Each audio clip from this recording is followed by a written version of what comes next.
Daerah Istimewa Yogyakarta atau biasa disingkat dengan DIY adalah salah satu daerah otonom setingkat provinsi yang ada di Indonesia. Daerah Istimewa Yogyakarta yang menjadi salah satu identitas utama Indonesia. Siapa yang tak kenal dengan daerah Istimewa Yogyakarta? Sebagai cikal bakal daerah Istimewa Yogyakarta yang memiliki status kerajaan. Status ini membawa konsekuensi kewenangan untuk mengatur dan mengurus wilayahnya di bawah pengawasan pemerintahan. Daerah Istimewa Yogyakarta ini terdiri dari 4 kabupaten, yaitu Kabupaten Kota Yogyakarta atau sering dikenal dengan Kota Madya, kemudian Kabupaten Sleman, Kabupaten Bantul, Kabupaten Kulon Progo, dan Kabupaten Gunung Kidul. Kabupaten-kabupaten yang berada di daerah Istimewa Yogyakarta tentu mempunyai latar belakang dan jejak historis yang beragam. Kilas sejarah Kabupaten Bantul memang tidak bisa dilepaskan dari sejarah Yogyakarta sebagai perjuangan Indonesia pada umumnya.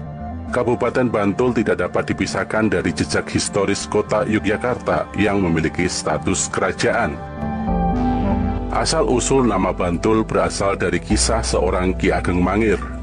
Di mata Mataram, Mangir dikenal sebagai tokoh yang memberontak karena dituduh ingin melepaskan diri dari Mataram. Dia meninggal di tangan Panembahan Senopati yang sebenarnya merupakan mertuanya sendiri. Panembahan Senopati mengatur skenario dengan menjebak Ki Ageng Mangir dengan mengirimkan anak sulung untuk mengikat Mangir dengan cara menyamar sebagai penari tayub. Strateginya berhasil dan kemudian dia meminta Ki Ageng Mangir untuk mau datang menghadap ayahandanya. Namun saat menghadap dan sujud di depan Panembahan Senopati, kepalanya dibenturkan ke batu gilang tempat duduk sang raja. Lantas siapa sebenarnya Ki Ageng Mangir? Tidak ada catatan yang jelas. Dalam Babat Mangir disebutkan setidaknya ada 3 tokoh yang menggunakan nama Mangir. Terah Mangir ini dalam Babat diceritakan berasal dari Brawijaya kelima yang berputra Radian Alembumisani. Alembumisani ini melarikan diri dari Majapahit ke arah barat bersama istrinya. Kemudian dia mempunyai seorang putra yang diberi nama Radian Wanabaya. Radian Alembumisani meninggal di daerah Gunung Kidul. Radian Wanabaya inilah yang kemudian tinggal di Mangir, sehingga ia terkenal dengan nama Ki Ageng Mangir Wanabaya atau Mangir pertama. Ki Ageng Mangir Wanabaya I menurunkan Ki Ageng Mangir Wanabaya II. Mangir I juga mempunyai istri atau selir, putri dari Demang Jalegong. Dalam cerita tutur dikenal, Rara Jalegong melahirkan anak yang berupa naga, yang diberi nama Ki Bagus Baru Klinting. Ia mempunyai kesaktian yang luar biasa pada lidahnya, sehingga lidahnya dibuat menjadi sebilah mata tombak oleh ayahnya sendiri dan diberi nama Kiai Baru. Dalam cerita rakyat dipercaya bahwa Ki Bagus Baru Klinting adalah naga yang berubah wujud menjadi tombak pusaka, yakni Kiai Baru Klinting. Tombak Kiai Baru Klinting senantiasa disanding oleh Ki Ageng Mangir. Namun senjata ini tidak dibawa menghadap Panembahan Senopati karena syarat menghadap raja semua senjata harus dilepas.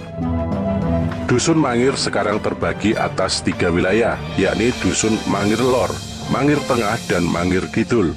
Lokasi ini terletak kira-kira 20 km dari kota Jogja.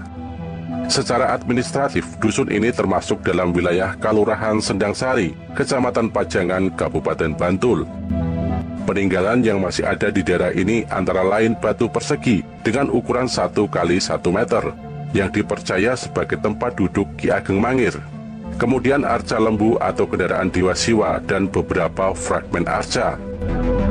Selain itu ada beberapa peninggalan lain yang cukup tersebar di Dusun Mangir, yakni berupa onggokan batu dalam ukuran lebih besar dari rata-rata ukuran batu di zaman sekarang. Onggokan batu bata yang hampir tersebar di seluruh Dusun Mangir ini diperkirakan merupakan sisa-sisa bangunan keraton Ki Ageng Mangir di masa lalu. Cerita mengenai saat-saat boyongan dari Mangir ke Mataram merupakan sebuah kisah yang dramatis. Hanya sayang tidak banyak masyarakat yang mengetahuinya. Kisah ini dapat dibaca dalam Babat Mangir. Dalam adegan ini pula lah kata Bantul berasal, karena banyaknya emban yang membawa barang serta serah-serahan dengan cara dipikul yang mentul-mentul. Itulah asal dari kata Bantul, yang kini menjadi salah satu kabupaten di daerah istimewa Yogyakarta. Bantul memang tidak bisa dilepaskan dari sejarah Yogyakarta sebagai kota perjuangan dan sejarah perjuangan Indonesia pada umumnya. Bantul menyimpan banyak kisah kepahlawanan, antara lain perlawanan Pangeran Mangkubumi di Ambar Ketawang dan upaya pertahanan Sultan Agung di Pleret, perjuangan Pangeran Diponegoro di Selarong, kisah perjuangan pionir penerbangan Indonesia yaitu Adi Sucipto, pesawat yang ditumpanginya jatuh ditembak Belanda di Desa Ngoto. Sebuah peristiwa yang penting dicatat adalah perang gerilya melawan pasukan Belanda yang dipimpin oleh Jenderal Sudirman pada tahun 1948 yang banyak bergerak di sekitar wilayah Bantul. Wilayah ini pula yang menjadi basis serangan umum 1 Maret tahun 1949 yang dicetuskan oleh Sri Sultan Hamengkubuwono ke-9.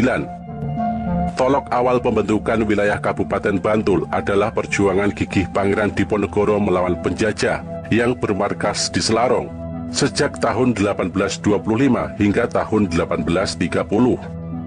Seusai meredam perjuangan Diponegoro, pemerintah Hindia Belanda kemudian membentuk komisi khusus untuk menangani daerah Fortenlanden yang antara lain bertugas menangani pemerintahan daerah Mataram, Pajang, Sukowati, dan Gunung Kidul. Kontrak Kasunanan Surakarta dengan Yogyakarta dilakukan, baik hal pembagian wilayah maupun pembayaran ongkos perang, penyerahan pemimpin pemberontak, dan pembentukan wilayah administratif. Tanggal 26 dan 31 Maret 1831, pemerintah Hindia Belanda dan Sultan Yogyakarta mengadakan kontrak kerjasama tentang pembagian wilayah administratif baru dalam Kasultanan, disertai penetapan jabatan kepala wilayahnya. Saat itu, Kasultanan Yogyakarta dibagi menjadi 3 kabupaten, yaitu Bantul Karang untuk kawasan selatan, Denggung untuk kawasan utara, dan Kalasan untuk kawasan timur. Menindaklanjuti pembagian wilayah baru Kasultanan Yogyakarta pada tanggal 20 Juli tahun 1831 atau Rabu Kliwon tanggal 10 Sapar tahun Dal 1759, secara resmi ditetapkan pembentukan Kabupaten Bantul yang sebelumnya dikenal bernama Bantul Karang. Seorang nayaka Kasultanan Yogyakarta bernama Raden Tumenggung Mangunegoro kemudian dipercaya Sri Sultan Hamengkubuwono ke-10 untuk memangku jabatan sebagai Bupati Bantul. Tanggal 20 Juli inilah yang setiap tahunnya diperingati sebagai hari jadi Kabupaten Bantul.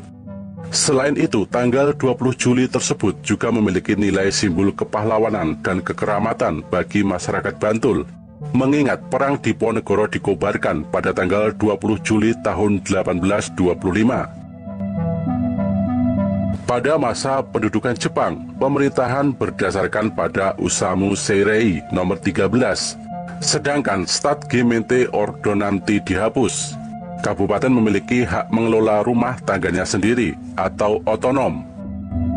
Kemudian setelah kemerdekaan, pemerintah ditangani oleh Komite Nasional Daerah untuk melaksanakan Undang-Undang Nomor 1 Tahun 1945.